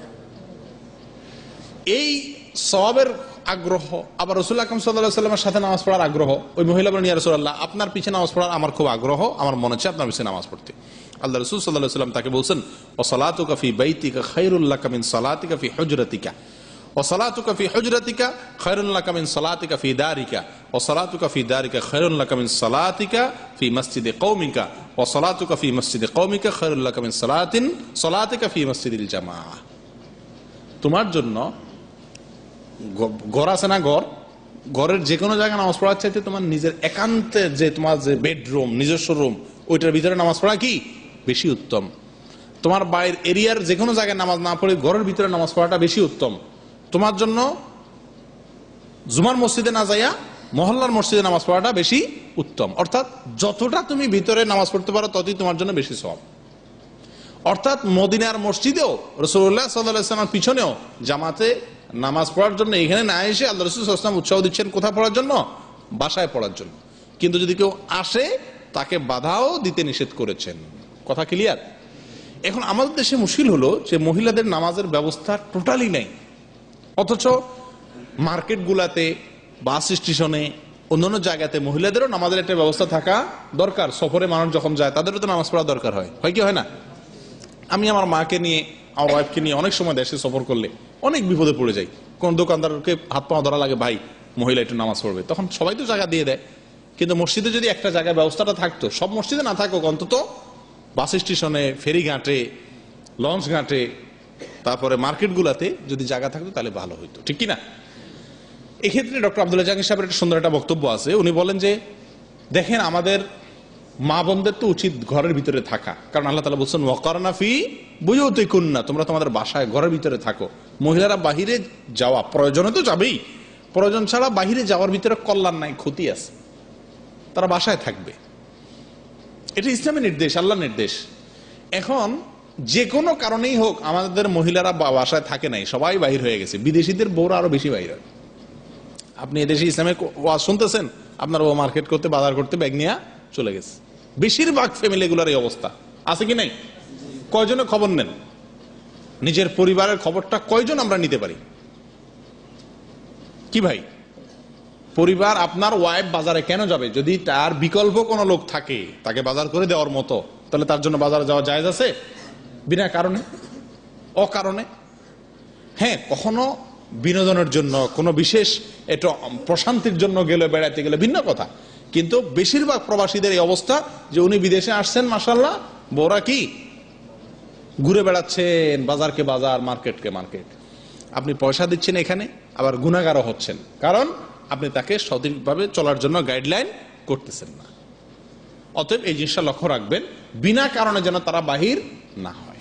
যথাসম্ভব তাদেরকে ঘরমুখী করার চেষ্টা করবেন। যাই হোক, তো মহিলাদের যে কোনো কারণে বাহির হয়ে গেছে, আমাদের হাজার হাজার লক্ষ লক্ষ মহিলারা রাস্তা বাহির হয়ে গেছে, বাসায় নেই। এখন যেহেতু বাহির হয়ে গেছে, তাদের জামাতে নামাজের ব্যবস্থাটা থাকা দরকার কি দরকার না? নামাজের টাইম হলে একেবারে না পড়ার চাইতে অন্তত ব্যবস্থাটা থাকলে ভালো। এই জন্য আমাদের দেশে যাদের সুযোগ আছে, গ্রাম এলাকায় দরকার নাই, শহর এলাকাতে অন্তত যে সমস্ত জায়গাগুলোতে মহিলাদের সচরাচর চলাচল থাকে, সেখানে নামাজের ব্যবস্থাটা থাকা দরকার। মহিলাদের জামাতে নামাজের সামিল হওয়ার পর আরেকটা কথা বলে শেষ করি, যে ঈদের জামাতে স্পেশালি মহিলারা সামিল হবে। ঈদের জামাতে মহিলারা কি করতে হবে? সামিল হবে। তাদের জন্য এই ব্যবস্থাটা থাকতে হবে, থাকা উচিত। কিন্তু আমাদের দেশে আফসোসের বিষয়, বিষয়টা কোথাও নেই। ঈদের নামাজে মহিলাদের জামাত আমার জানা মতে ইল্লা মাসলা দু এক জায়গা থাকতে পারে, প্রায় বেশিরভাগ জায়গাতেই কি নাই। আল্লাহ রাসূল সাল্লাল্লাহু আলাইহি সাল্লাম ঈদের নামাজে মহিলাদেরকে বের হইতে বলেছেন, এবং এক মহিলা এসে বললেন, ইয়া রাসূলুল্লাহ, আমার তো ওড়না নাই, আমি কেমনে যাব? আমার তো পর্দা তো ফরজ, ঈদের নামাজ তো আর ফরজ না, আমার তো ওড়না নাই, তাহলে আমার ফরজ ছুটে যাবে। তখন আল্লাহ রাসূল সাল্লাল্লাহু আলাইহি সাল্লাম বললেন, তুমি অন্য কোনো মহিলা দেখো যার ওড়না একটু বড়, তার ওড়নার ভিতরে এক ওড়নাতে দুজন ঢুকা যায়।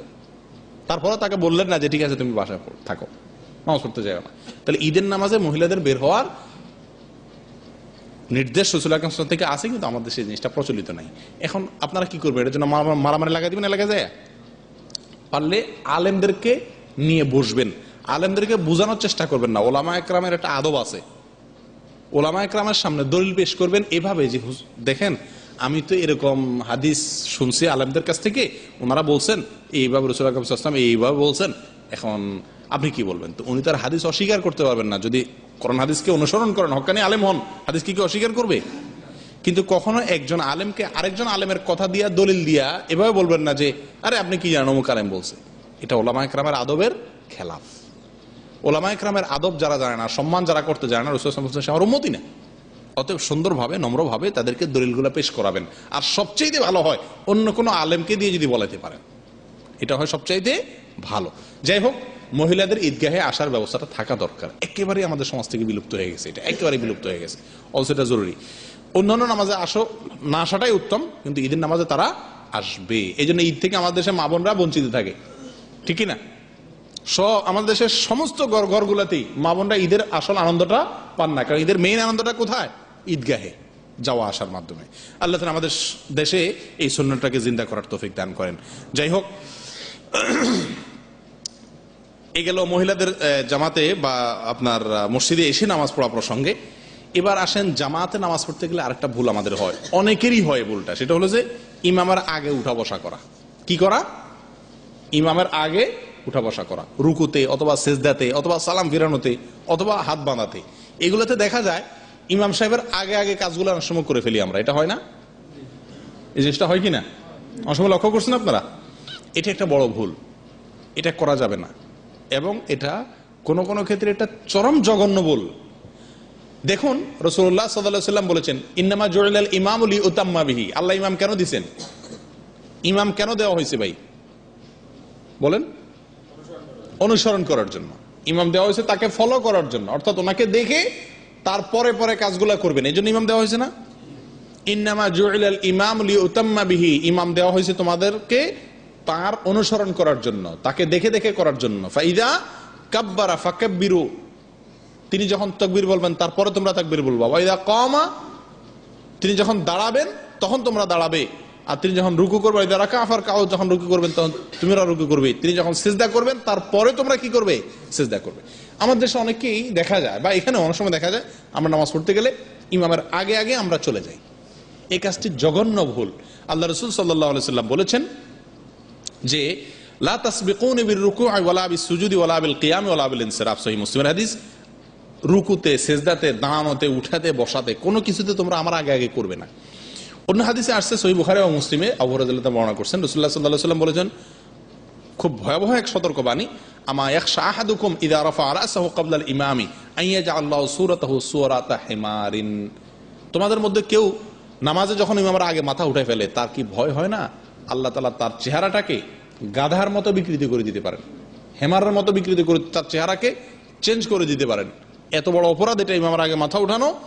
এটা এই অপরাধের সাজা হিসাবে একজন মানুষের চেহারাকে আল্লাহ তাআলা গাধার চেহারায় রূপান্তরিত করে দিতে পারেন। এত জঘন্য অপরাধ। অতএব ইমামের আগে উঠা বসা করা যাবে না। কথা বুঝা যাচ্ছে ভাই? যদি ভুলে হয়ে যায় তাহলে কি করবেন? অনেক সময় এরকম হয় না যে ইমাম সাহেব রুকুত থেকে উঠছেন কিনা আমি জানতে পারতেছি না, মাইক নষ্ট হয়ে গেছে বা দূরে আছি বা শোনা যাচ্ছে না, তো আপনি উঠাই ফেলছেন মাথাটা, উঠে পরে দেখলেন যে না এখনো কেউ উঠে না, অর্থাৎ ইমাম সাহেব আছেন, তো কি করবেন? আবার চলে যাবেন। যদি ভুলে উঠে যায় তাহলে সঙ্গে সঙ্গে আবার ফেরত যাবেন। অনেকে উঠে বসে থাকে, এটা ভুল। কথা বলছেন, যেহেতু উঠেই গেছি আবার কে যাবে, ইমাম তো উঠবেই, এখন আমি ইমাম হয়ে গেলাম, আমার পরে ইমাম সাহেব উঠবে, এটা ভুল কাজ। যদি আপনি ভুলে উঠে যান তাহলে কি করবেন? আবার ফেরত যাবেন। আচ্ছা, আরেকটা হলো অনেকে ইমাম সাহেবের সাথে সাথে করেন। আমাদের দেশে এই জিনিসটা বেশি হয়। বেশি কি না, 100% মসজিদগুলোতে এটা হয়, ইল্লা মাশাআল্লাহ। ইমামের সাথে সাথে যায়, সাথে সাথে কাজ করে, সাথে সাথে করা, বুঝছেন? অর্থাৎ ইমাম যখন রুকুতে যাচ্ছে সাথে সাথে সবাই রুকুতে যাচ্ছে, পরে না। কথা বলছেন? যেমন একজন মানুষ যদি যায়, তিনভাবে চলা যায়। একটা হলো ওনার সাথে সাথে সমান সমানে, আরেকটা হলো ওনার পিছে পিছে, আরেকটা হলো ওনার সামনে সামনে। সামনে সামনে যাওয়া এটা তো হবেই না, সাথে সাথেও যাওয়া যাবে না, যেতে হবে পিছে পিছে। কারণ ইমাম দেওয়া হয়েছে কিসের জন্য? অনুসরণ করার জন্য। যদি ওনার পিছে পিছে না যান বা পরে পরে না করেন তাহলে কি অনুসরণ হবে? সাথে সাথে গেলে অনুসরণ হবে? জি না, অনুসরণ হবে না। অতএব এটা ভুল, সাথে সাথে যাওয়া। অনেকরে দেখবেন ইমাম যখন একামতের পরে আল্লাহু আকবার বলে হাত বাঁধেন, এত জোরে টান দেয় আমাদের দেশে বেশিরভাগ মসজিদগুলোতে, আল্লাহু আকবার এরকম টান দেয় না? ইমাম সাহেব টান দিতে দিতে দেখা যায় অর্ধেক মুসল্লির হাত বাঁধা হয়ে গেছে। এরকম আছে না? অনেকেই ইমাম তো টান দিতে আছে, এবার কি হাত বেঁধে ফেলছে। অথচ উচিত হলো কি, ইমাম সাহেব বলবেন, উনি বলে শেষ করার পরে ইমাম সাহেব হাত বাঁধার পরে তারপরে কি করবেন? হাত বাঁধ। অনুরূপ ভাবে রুকুতে সিজদাতে একই ভাবে হয়। আমাদের দেশে দেখবেন একেবারে আর্মিদের ট্রেনিং এর মতো হয়, একেবারে ইমামের সাথে সাথে যায়, সাথে সাথে উঠে না। ইমাম যাবে তারপরে আমরা যাব, ইমাম উঠবেন তারপরে আমরা উঠবো। আর এক্ষেত্রে ইমামদেরও ভূমিকা আছে। ইমামরা ওই যে বললাম লম্বা করে টান দেয়, তাতে পাবলিক কি আগে ভাগে উঠে যায়। ইমাম সাহেব না টান দিচ্ছে, আমি তো আর টান দিয়ে বলতেছি না আল্লাহু আকবার। উনি আল্লাহু আকবার টানতে টানতে আমার 3 বার বলা হয়ে যায়। কথা বোঝেন নাই? এভাবে হয়ে যায়। সালামের ক্ষেত্রে বিশেষ করে লক্ষ্য করবেন আপনারা, এই দেশে আলহামদুলিল্লাহ আমলটা আছে।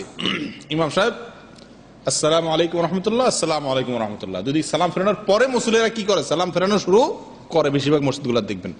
আর আমার দেশে কি ইমাম যখন আসসালামু আলাইকুম টান শুরু করে না, তখন আপনি তাকায় দেখেন পুরা মসজিদের মুসল্লিদের সালাম ফেরানো কি হয়ে গেছে। এটা ভুল। কথা বুঝে আসছে? ইমামের আগে আগে করা যাবে না, সাথে সাথেও করা যাবে না, করতে হবে তাকে অনুসরণ, অর্থাৎ তার পরে পরে করতে হবে। মনে থাকবে তো ইনশাআল্লাহ? দেশেও এই জিনিসগুলো আস্তে আস্তে খুব ধীরে সুস্থে মানুষকে বোঝাবেন, নিজেরাও আমল করবেন। নামাজের জামাতে নামাজের আরেকটা ভুল হলো, যেহেতু ইমাম সাহেব লম্বা সুরা টুরা পড়েন, আমাদের এগুলো পড়া টড়া লাগে না, তো বেকার সময় থাকে, দাঁড়ায় থাকা যে সময়টা, এই টাইমটা কি থাকে, একটু অবসর সময় থাকে। এই অবসর সময় সৌদি পোলাপানটা দেখবেন, এটা আবার এই দেশে ভুল আছে, আমার দেশে নাই এটা আবার আলহামদুলিল্লাহ। এটা হলো যে অনেক সময় দেখবেন কি নখ কামড়ায়, বুঝে আসছে কথা? অনেকে দেখবেন আঙ্গুল ফুটায়, অনর্থক কিছু কাজ করে। বিশেষ করে সৌদি স্বভাবদের ভিতরে, যুবকদের ভিতরে জিনিসটা খুব জঘন্যভাবে দেখা যায়। এটা প্রচন্ড খারাপ একটা কাজ। নামাজের মতো ইবাদত করতে আসছেন আপনি, এই সমস্ত ফালতু কাজ করতেছেন, না, খুবই খারাপ কাজ। আল্লাহ রাসূল সাল্লাল্লাহু আলাইহি ওয়াসাল্লাম বলেছেন, লা তাফরাকা ওয়া আনতা ফিস সালাহ, তুমি নামাজে থাকা অবস্থাতে হাতের কি করবা না, এই সমস্ত আঙ্গুল ফুটাবা না। অতএব আঙ্গুল ফুটানো এটা যেমন খারাপ কাজ, ঠিক একইভাবে অনর্থক কাজ, যেমন নখটা, বুঝে আসছে কথা, গোতরা ঠিক করা, তারপরে যাইয়া জামার বোতাম লাগানো, খোলা, মানে অপ্রয়োজনীয় কাজ যেগুলো নামাজ সংক্রান্ত না, এই কাজগুলো নামাজের ভিতরে করা, এটা বিশেষ করে জামাতবদ্ধ নামাজে অনেক দেখা যায়। কারণ ওই যে অবসর থাকে, ইমাম সাহেব কেরাত পড়ে, বেটা তো অবসর আছে, তো অবসর টাইমে এই কামগুলা করে। এক্ষেত্রে লক্ষ্য করতে হবে, কিছু কাজ করা যাবে। অনেকে আছে আবার একেবারে স্টিলের মধ্যে এরকম টাইট হয়ে দাঁড়ায় থাকে, না, এত টাইট হইতেও বলা হয়নি, দরকারি কাজগুলা করা যাবে। যেমন কথার কথা, আপনার মোবাইলে ফোন আসছে, উচিত তো আগেই বন্ধ করা, যে কোনো ভাবে আপনি বন্ধ করতে পারেন নাই, আওয়াজ এসে গেছে, আপনি কি করবেন? অনেকে আছে দেখবেন আমাদের, বিশেষ করে বাংলাদেশ, ইন্ডিয়ানরা, এই দেশেও দেখা যায়, ওই বন্ধ করে না, একেবারে টাইট হয়ে দাঁড়ায় থাকে, এদিকে গান বাজতে আছে, সবার নামাজ শেষ করে দিচ্ছে। এটা একটা ভুল। আবার সৌদিদেরকে দেখবেন উল্টা কি করে, অনেকে দেখবেন পকেটে বাইর করে, কে করছে, ও এবার সে বন্ধ করে থয়, এরকম অনেকে করে। এটা আরো জঘন্য ভুল, কথা বুঝে আসছে? কারণ এতটুকু কাজ তো দরকার নাই, আমি বাইরেও করার দরকার না, এরকম হাতে পকেটের উপর দিয়ে একটু টিপ দিলে কি হয়ে যায়, বন্ধ হয়ে যায়। আন্দাজ তো আছে আমার মোবাইলে কোথায় টিপ দিলে বন্ধ হবে, শেষ। অতএব কাজটা করবেন, প্রয়োজনীয় কাজ করা যাবে। যেমন কথার কথা, আমাদের বিশেষ করে চুল মশায় কামড়ায়, মুছে দাঁড়ালে, মশা বেচারা তো অন্য টাইমে চান্স পায় না, জামাতে নামাজে দাঁড়ালে বিশেষ করে চান্সটা নামাজ দাঁড়ালে একটু পায়। তো মনে করেন কামড় শুরু করে দিলে, এসি নাই, মশা থাকে, বেশি থাকে, তো কি করবেন? আপনাকে একেবারে স্টিল হয়ে দাঁড়িয়ে থাকতে বলে না কেউ, ব্যথায় ওদিকে ছিঁড়ে যাচ্ছে, কিসের নামাজ পড়বেন আপনি, মন আপনার ওখানে, ওই টাইমে আপনি কি করবেন? মশাকে একটু তাড়াই দিবেন হালকা করে, সমস্যা নেই। পায়ের কাছে যদি হয় পাও দিয়ে ডলা দিবেন, হাত কাছাকাছি হলে কি করবেন, হাত দিয়ে ডলা দিবেন, একেবারে স্টিল হয়ে দাঁড়িয়ে থাকবেন না। আবার অনেককে দেখবেন এরকম মারে, এরকম অনেক লোক আছে দেখছি আমি, যে উনি মশা মারতেছেন, এটা আবার অতিরিক্ত কাজ, এটা নামাজই হবে না, আমলে কাসির হয়ে যাবে। কথা বুঝতে পারছেন? অতএব নামাজের ভিতরে একান্ত প্রয়োজনীয় কাজ যেগুলা, এগুলা একেবারে সংক্ষেপ করা যাবে, না করলে না, এরকম হলে। আরেকটা ভুল আছে জামাতের ভিতরে, নামাজের ভিতরে, সেটা হলো কাতারের সামনে দিয়ে চলা। যখন জামাতে নামাজ হবে, জামাতে নামাজ যখন হবে, তখন মূলত ইমাম সাহেবের সামনে যে সূত্রা, যে কেউ কোথাও নামাজ পড়লে, একাকি নামাজ পড়লে একটা লাঠি টাটি কিছু সামনে দিয়ে পড়তে হবে, এটা নির্দেশ হাদিসে আসছে। আপনি এমন কোন জায়গা দাঁড়াবেন না যেখানে দাঁড়ালে মানুষ চলতে কি হয়ে যায়, অসুবিধা হয়ে যায়। কারণ নামাজের সামনে দিয়ে চলাটা হারাম, নামাজের সামনে চলাটা কি নাই, জায়েজ নাই। সহিহ বুখারী হাদিসে আসছে, রাসূলুল্লাহ সাল্লাল্লাহু আলাইহি ওয়াসাল্লাম বলেছেন, লাউ ইয়ালামুল মাররু বাইনা ইয়াদাইল মুসাল্লি মাযা আলাইহি লাকানা আন ইয়াকিফা 40 খায়রান লাহু মিন মাইয়ামুর বাইনা খায়রান লাহু। যে ব্যক্তি নামাজের মুসল্লির সামনে হাঁটে, সহিহ বুখারী হাদিসে আসছে, রাসূলুল্লাহ সাল্লাল্লাহু আলাইহি ওয়াসাল্লাম বলেন, সে ব্যক্তি যদি জানতো হাঁটার কারণে কত বড় অপরাধ হবে, তাহলে তার জন্য 40 অর্থাৎ 40 দিন অথবা মাস বা বছর, যে কোনোটা হতে পারে, এই 40 দিনই ধরেন, 40 দিন দাঁড়ায় থাকাটা তার জন্য উত্তম হতো হাঁটার চাইতে। যদি সে জানতো কত বড় অপরাধ সে করতেছে, তাহলে সে বলতো আমি এটা করবো না, তাহলে 40 দিন দাঁড়ায় থাকবো। এত জঘন্য কাজ, কথা বুঝে আসছে কথা? এই জন্য নামাজের সামনে দিয়ে হাঁটা যাবে না। বিশেষ করে যখন জামাতে নামাজ হবে, তখন ইমাম সাহেব সালাম ফেরানোর পরে যে মুসল্লিরা কি করেন, একা একা নিজেদের নামাজ যেগুলো ছুটে গেছে এগুলো পড়েন, তখন এই জিনিসটা বেশি দেখা যায়। আমরা উঠে যাওয়ার জন্য কি অস্থির হয়ে যাই, তখন দেখা যায় মুসল্লিদের সামনে দিয়ে হাঁটাহাঁটি হয়ে যায়। এটা জঘন্য অপরাধ এবং গুনাহের কাজ। তবে এখানে তিনটা পদ্ধতি আছে, দুইটা জায়েজ, একটা না জায়েজ। একটা হলো মুরুর, আরেকটা হলো সুউদ, আরেকটা হলো নুজুল। কেউ নামাজ পড়তেছেন পিছে, আপনি ঠিক তার সামনে বরাবর সামনে আছেন, একজন আমার পিছে নামাজ পড়তেছে, আমি বরাবর তার সামনে আছি, এই মুহূর্তে আমি ডানে অথবা বামে বের হয়ে চলে যেতে পারবো, এটা অনুমতি আছে। কথা বুঝছেন? অনেক সময় দেখা যায় আমার পিছনে একজন নামাজ পড়তেছে, আমার নামাজ পড়া শেষ, আমি উঠবো আর কি, এখন বেটা খুব লম্বা কেরাত ধরছে, এই সময় কি হয়, দেখা যায় যে মানুষ বারবার এরকম কই মাছের মাথা চাবায় আর পিছের দিকে তাকা, এরকম করে না? এটা ভুল। আপনি উঠে চলে যান, সমস্যা নেই।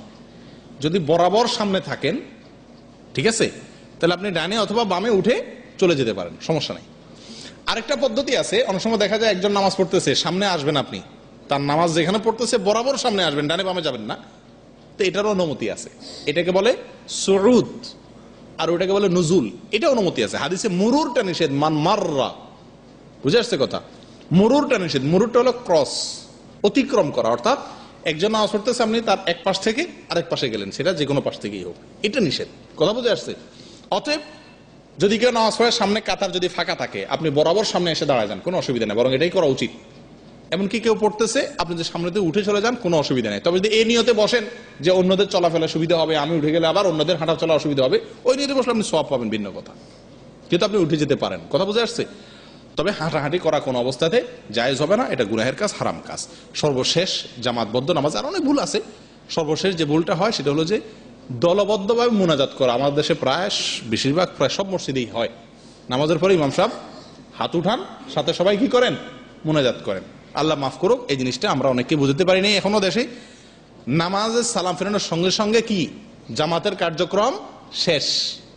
নামাজের পরে রাসূলুল্লাহ সাল্লাল্লাহু আলাইহি ওয়াসাল্লাম অনেক দোয়া পড়ছেন, সেই দোয়াগুলো প্রত্যেকে যার যারটা শেষে পড়বে। কথা বুঝে আসছে? ইমাম সাহেব হাত তুলে দোয়া করা এবং তার সাথে সবাই মিলে একসাথে দোয়া করা, এটা বেদাত, জঘন্য বেদাত। কথা বুঝে আসছে কথা?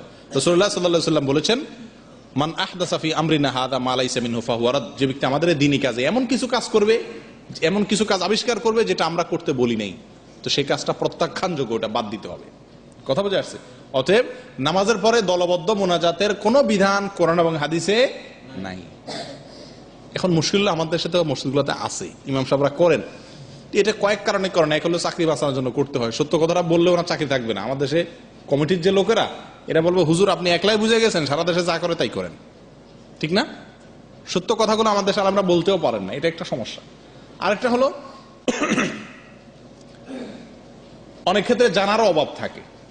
আপনি যদি কোনো ইমামকে, বেশিরভাগ ইমামকে আল্লাহ যদি ডেকে বলেন যে হুজুর রাসূল সাল্লাল্লাহু আলাইহি সাল্লাম সারা জীবন ইমামতি করে নামাজ পড়াইছেন এবং ওনার নামাজ কিভাবে কখন পড়াইছেন সব কথাগুলা হাদিসের বইতে চলে আসছে, উনি কি জীবনে একবারও নামাজের পরে সাহাবীদের দিকে ফিরে বা যে অবস্থা আছে সে অবস্থায় বসে ইনি আল্লাহুম্মা বলে হাত তুলছেন, সাহাবীদের সাথে হাত তুলছেন, এরকম কোনো কথা হাদিসের কোনো বইতে পাওয়া যায় কিনা? যদি পাওয়া যায় আমার সেই কোথায় পাওয়া যায় একটু লেখা দিয়েন, বাস এইভাবে বলবেন আদবের সাথে। আপনি নাই এটা বলতে যাবেন না, বলবে আপনি কি জানেন মিয়া, কয়টা পড়ছেন? হ্যাঁ, আপনি যদি বলেন যে নাই, বলবে মিয়া আপনি কয়টা পড়ছেন? আপনি বলবেন হুজুর এই কিছু মৌলবী সাহেব গজাইছে আজকাল, এরা তো বলে যে নাই, আপনি আমার একটা দলিল দেন, আমি এদের ধরব, কোথায় আছে? আসলে তো কোথাও নাই। তো ইমাম সাহেব যদি চালাক হয় তো দেখবেন এরপর থেকে আপনারা দেখলে কি আরেক দরজা দিয়ে বাইরে হয়, কারণ নাই তো। আমার কথা বলছেন? সূরা ফাতিহা নামাজের পরে দলবদ্ধভাবে মুনাজাত জঘন্য একটা বেদাত। আমাদের সমাজে সবচেয়ে বেশি প্রচলিত যে বেদাতটি সেটা হলো এটা, অর্থাৎ অন্য কোন বেদাত এতটা প্রচলিত না, এটা সমস্ত মসজিদগুলোতে আছে, দুই একটা মসজিদ বাদে। অতএব আল্লাহ তাআলা আমাদের সকলকে বেদাত থেকে হেফাজত করেন। যদি আপনি ইমাম তো না, আপনি তো আর মুনাজাত করে পড়াচ্ছেন না, যদি কোনো ইমাম সাহেব দলবদ্ধ মুনাজাত করেন, আপনি কি করবেন? আপনি তার সাথে মুনাজাত করবেন না। সালাম ফেরানোর পরে আসসালামু আলাইকুম ওয়া রাহমাতুল্লাহ, আসসালামু আলাইকুম ওয়া রাহমাতুল্লাহ, নামাজ শেষ হলো তো, এরপরে অনেক দোয়া আছে রাসূলুল্লাহ সাল্লাল্লাহু আলাইহি ওয়াসাল্লাম শিখাইছেন, এই দোয়াগুলো পড়বেন, এগুলো মুখস্থ করবেন। কথা বুঝে আসছে? এই দোয়ার বইগুলো ছোট্ট একটা আকারে আছে, 4-5 পৃষ্ঠায়। আমি ইনশাআল্লাহ শেখের কাছে পৌঁছাই দেবো, পর্যাপ্ত আপনাদের আশা করি 50-60 কপি বা 100 কপি দিলে সবাই পেয়ে যাবেন না? আজকে মনে নেন, আর আজকে নিয়ে আসতাম, আমি ইনশাআল্লাহ শেখের কাছে পৌঁছাই দেবো। এটা আপনারা সবাই নেবেন এবং দোয়াগুলো মুখস্থ করবেন। ওই সালাম ফেরানোর পরে এই দোয়াগুলো পড়বেন। যদি মুনাজাত ইমাম সাহেব করে আপনি করবেন না, না করলে পাশ থেকে গুতা খাবেন অবশ্য। মুনাজাত না করলে পাশ থেকে কি করে ঠেলা দিবে, আঙ্গুল দিয়া, ওই বেটাতে মুনাজাত ধরছে না, এমনি করে ঠেলা দিবে। মানে কি মনে করবে যে আপনার হয়তো মনে নাই, এই জন্য আপনারা হয়তো উঠাইতে বলবে। বুঝে আসছে কথা? আবার ইমাম সাহেব নামাইলে সাথে সাথে নামাই ফেলতে হবে, না নামাইলে আবার সেটাও কি গুতা মারে শেষ, মানে ইমাম সাহেব শেষ। মূর্খতা এগুলা না জানা কারণে হয়ে থাকে। আল্লাহ আমাদেরকে হেফাজত করেন। কোরআন হাদিস আল্লাহ তাআলা আমাদের সকলকে শেখার তৌফিক দান করেন। সহি এবং সঠিকভাবে আল্লাহ তাআলা আমাদেরকে জামাতে নামাজ পড়ার তৌফিক দান করেন। এই পর্যন্ত মোটামুটি যে কথাগুলো বলা হলো শোনা হলো, আল্লাহ তাআলা আমাদের সকলকে আমলের তৌফিক দান করেন। যদি সঠিক কিছু বলে থাকি এটা আল্লাহর পক্ষ থেকে, এবং যদি ভুল কিছু বলে থাকি সেটা আমার এবং শয়তানের পক্ষ থেকে, আল্লাহ আমাদের সকলকে হেফাজত করেন এবং কবুল এবং মঞ্জুর করেন।